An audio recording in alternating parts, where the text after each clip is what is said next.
Dear Justin, I am writing to show my solidarity with Indigenous peoples and to call on you to commit to completing the first of many calls to action in the Truth and Reconciliation Commission's final report, reducing the number of Indigenous children in foster care.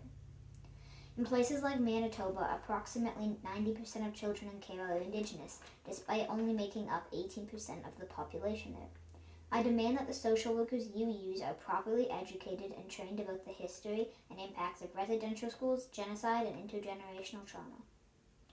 We cannot have uneducated people like Alan Lagimodier, who is the Minister of Indigenous Reconciliation and Northern Relations, say the residential school systems was designed to take Indigenous children and give them the skills and abilities they would need to fit into society as it moved forward, basically saying residential schools were a good thing.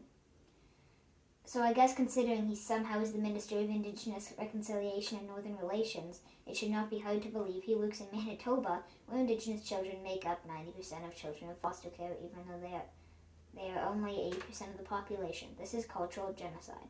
Will you commit to making my demands a priority? How will you ensure that you are making progress to reduce the number of Indigenous children in child care? Respond with answers to these questions. Sincerely, Anonymous, 10 years old.